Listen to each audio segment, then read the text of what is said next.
बहुत समय पहले की बात है।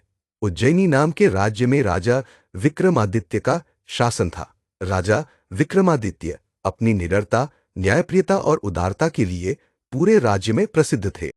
उनकी वीरता और दानशीलता की चर्चा दूर दूर तक होती थी।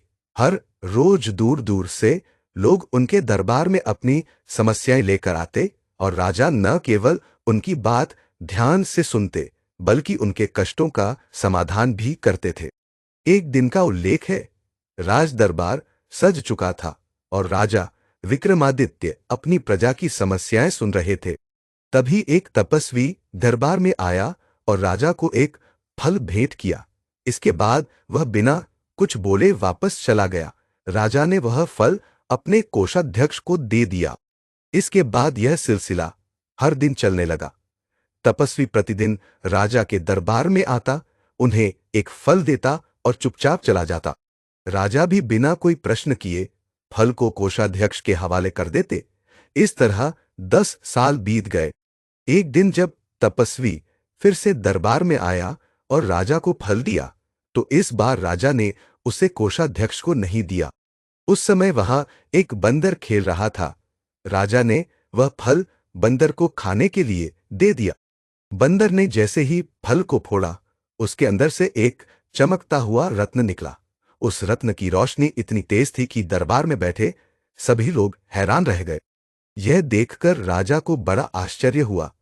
उन्होंने कोषाध्यक्ष को बुलाकर पूछा, तुम्हारे पास जो भी फल मैंने रखवाए थे, उनका क्या हुआ?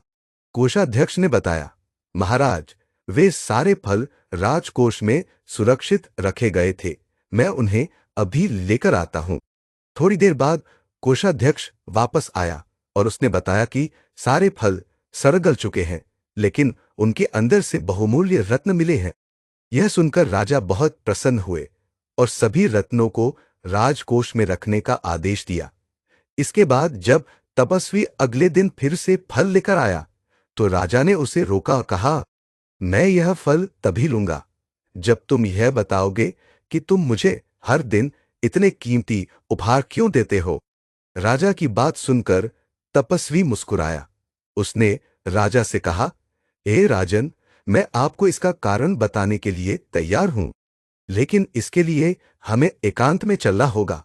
राजा उसकी बात मान गए और वे दोनों एकांत में चले गए। वहां तपस्वी ने राजा से कहा, मुझे अपनी साधना के लिए एक वीर और साहसी पुरुष की आवश्यकता है।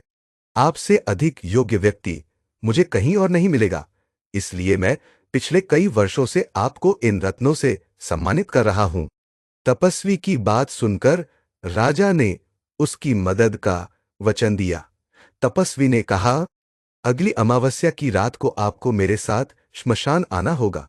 वहां मैं अपनी साधना करूंगा। राजा ने सहर्ष यह वचन दे दिया। अमावस्या की रात आई। राजा विक्रमादित्य को तपस्वी की बात याद आई और वे बिना किसी डर के श्मशान पहुंच गए। श्मशान का वातावरण भयावह था। चारों ओर अंधेरा, सन्नाटा और दूर दूर तक चिताओं की जलती हुई लौ दिखाई दे रही थी। वहां तपस्वी उनका इंतजार कर रहा था। राजा को देखकर वह बहुत खुश हुआ। उसने राजा को एक दिशा की ओर इशारा करते हुए कहा, आपको पूर्व दिशा में जाना होगा। वहां एक विशाल शीशम का पेड़ मिलेगा। उस पेड़ पर एक शव लटका हुआ है। आपको उसे यहां लाना होगा। राजा ने साहस के साथ उस दिशा में कदम बढ़ाए। जब वे शीशम के पेड़ के पास पहुंचे, तो देखा कि सचमुच वहां एक शव लटक रहा था। उन्होंने अपनी तलवार निकाली और शव को पेड़ से गिरा दिया। जैसे ही शव जमीन पर गिरा, उसमें से जोर की चीख निकली। राजा को लगा कि यह कोई जिंदा व्यक्ति है, लेकिन तभी वह शव जोर जोर से हंसने लगा और हवा में उछलकर वापस पेड़ पर जा लटका। राजा ने समझ लिया कि यह कोई साधारण शव नहीं है। उन्होंने अपनी पूरी ताकत लगाई और शव को पेड़ से उतारा, लेकिन यह आसान नहीं था। यह शव दरअसल बेताल था। बेताल ने राजा से कहा, हे राजन, मैं तुम्हारी हिम्मत से प्रभावित हूं। तुम वाकई अद्भुत साहसी हो।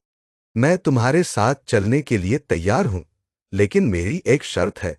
पूरे रास्ते में तुम कुछ भी नहीं बोलोगे। अगर तुमने एक शब्द भी कहा, तो मैं वापस इसी पेड़ पर लौट आऊंगा। राजा ने बेताल की शर्त मान ली। इसके बाद बेताल राजा के कंधे पर चढ़ गया। रास्ते को रोमांचक बनाने के लिए उसने राजा से कहा, चलो मैं तुम्हें एक कहानी सुनाता हूं। अगर तुमने मेरी कहानी का उत्तर दिया तो मैं लौट जाऊंगा, और अगर तुमने उत्तर नहीं दिया, जबकि तुम उत्तर जानते हो, तो तुम्हारा सिर फट जाएगा। यहीं से शुरू होता है राजा विक्रम और बेताल का प्रसिद्ध सफर। बेताल ने राजा को कहानियां सुनानी शुरू की। हर कहानी एक गूढ़ प्रश्न के साथ खत्म होती थी और राजा को उसका उत्तर देना पड़ता था। इस तरह से राजा विक्रमादित्य और बेताल के बीच का यह संवाद चलता रहा।